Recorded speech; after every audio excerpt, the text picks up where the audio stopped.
sexism, transphobia, which I don't even know what transphobia is, and many other forms of oppression thoughtfully and strategically.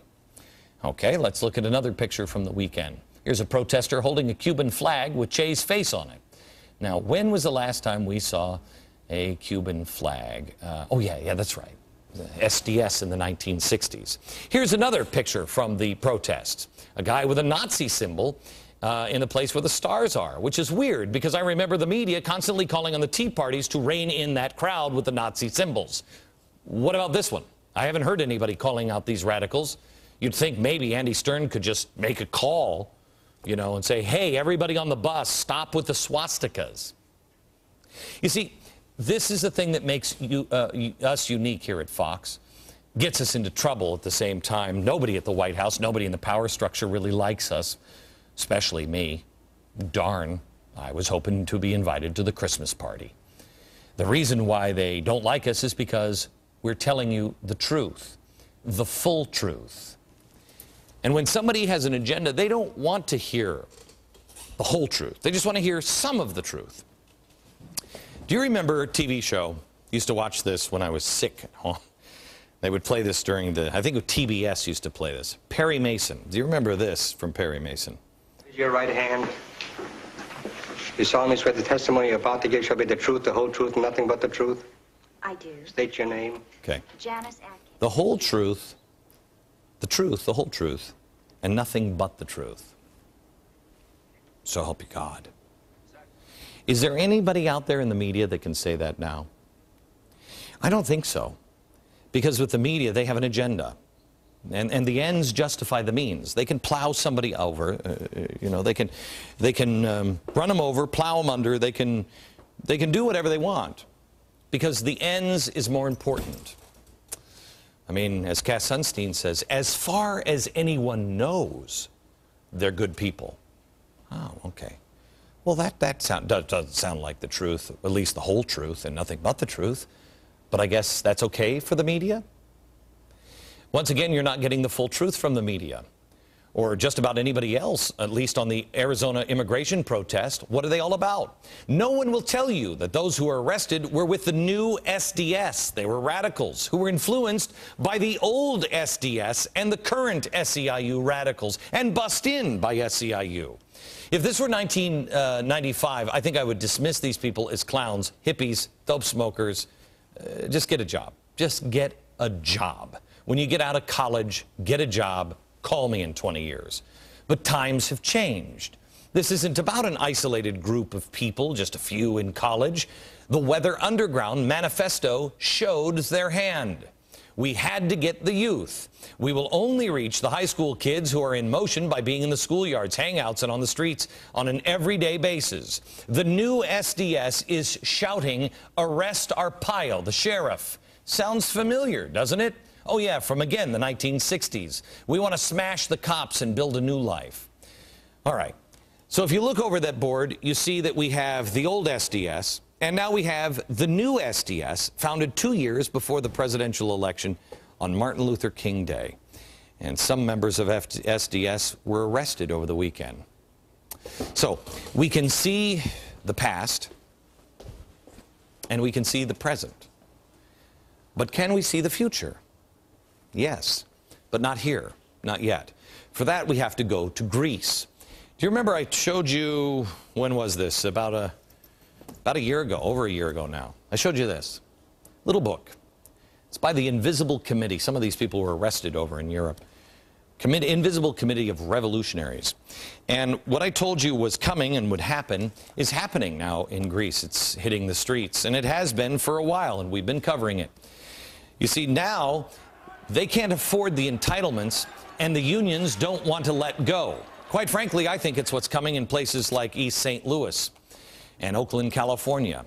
They're burning cars and they're blowing stuff up. They're clashing with the police. Does it sound familiar? We're already seeing it here. Oakland snipers are shooting at police. Wait a minute, I heard that earlier. Oh yeah, that's right. That's right. The Weather Underground did that in Cambridge on November 8th, 1969. It's weird. What a weird coincidence. Most people in America have their head in the sand. Most people in America don't want to think of these things. Most people in America, even if they do, they don't know what they're up against. You see, this is not just a movement of students, as it will appear.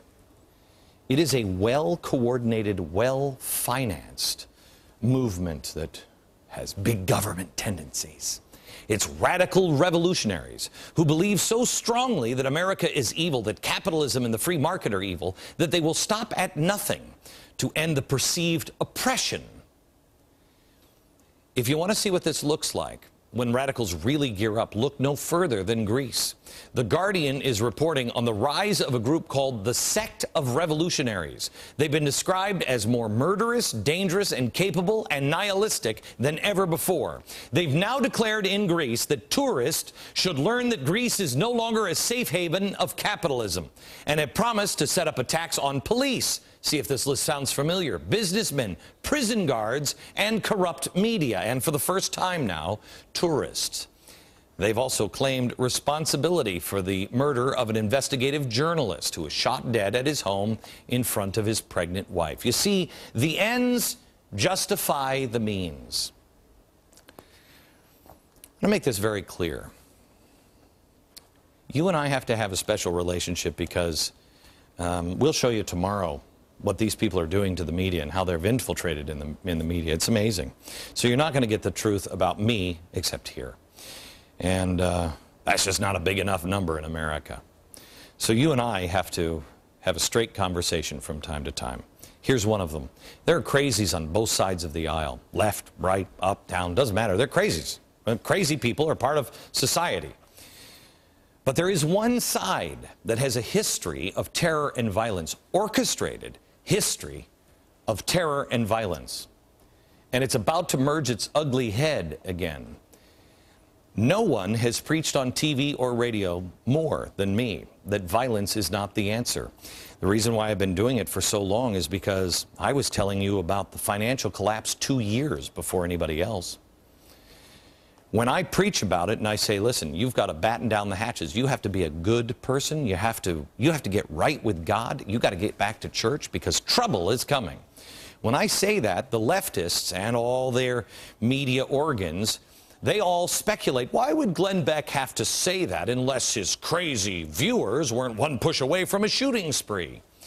Well, I say that for the exact same reason that Martin Luther King said that. You'd think that the people who started SDS on January 16th, Martin Luther King Day, might remember what King did.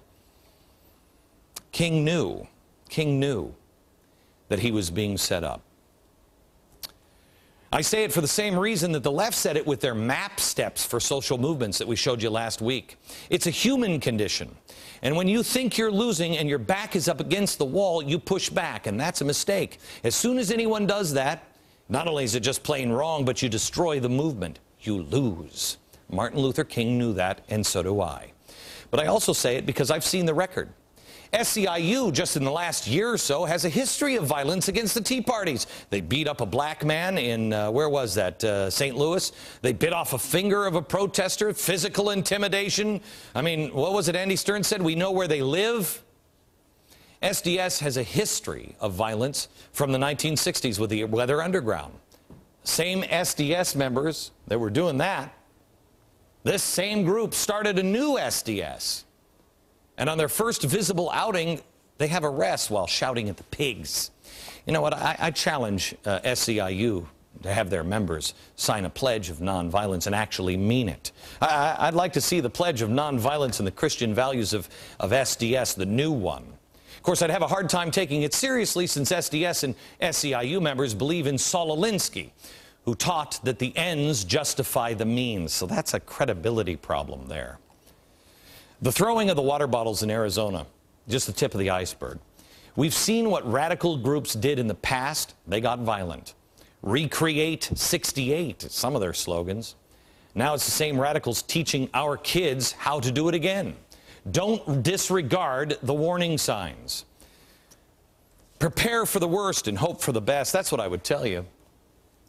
But actually, I've been reading C.S. Lewis, and we're going to talk about it a little later. I've been reading the Screwtape Letters again. He said, hope and fear are really the same.